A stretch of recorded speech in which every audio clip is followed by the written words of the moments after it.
भगवान राम 4 ही भाई क्यों थे? 3 या 5 क्यों नहीं?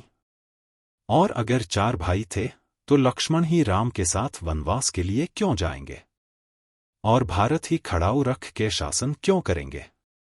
और शत्रुघ्न अयोध्या में क्यों रहेंगे? क्योंकि 4 भाई 4 पुरुषार्थ के प्रतीक है। धर्म, अर्थ, काम और मोक्ष। भगवान राम धर्म है, शत्रुघ्न अर्थ है, लक्ष्मण काम है और भरत मोक्ष है। धर्म के साथ काम यानी कामना यानी इच्छा सदैव साथ रहनी चाहिए, इसलिए लक्ष्मण सदैव साथ में रहेंगे। भरत मोक्ष के प्रतीक है।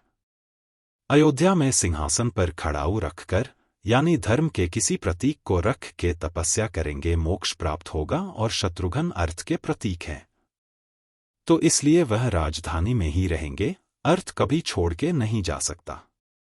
इसीलिए कहा तो जाता राम लक्ष्मण की जोड़ी, मगर तुलसीदास ने हनुमान चालीसा में लिखा है, रघुपति कीन्ही बहुत बड़ाई, तुम मम प्रिय भरत ही संभाई। क्यों? कामना को तो धर्म सबसे प्रिय होना चाहिए, लक्ष्मण को राम प्रिय होने चाहिए और धर्म को मोक्ष। महाराजा की दशरथ की 3 पत्नियां क्यों थी? राजा दशरथ के 3 रानियां थी क्यों? इसमें 2 ही जुड़वा भाई हैं, लक्ष्मण और शत्रुघ्न। एक कामना एक और अर्थ यानी इच्छा और पूर्ति, 2 जुड़वा भाई और 3 पत्नियां क्यों जरूरी थी?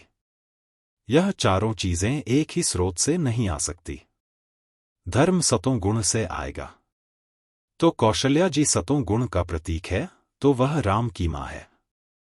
अर्थ और काम रजोगुण से आएगा, तो सुमित्रा जी रजोगुण का प्रतीक है, तो उनसे काम और अर्थ उत्पन्न होगा। और कैकेयी तमोगुण की प्रतीक है, तो मोक्ष प्राप्त करने के लिए तमोगुण के पार जाना पड़ेगा। इसलिए महाराज दशरथ की 3 ही रानियां हैं, 2 या 4 नहीं। इसमें सबसे सुंदर कौन था? कैकेयी।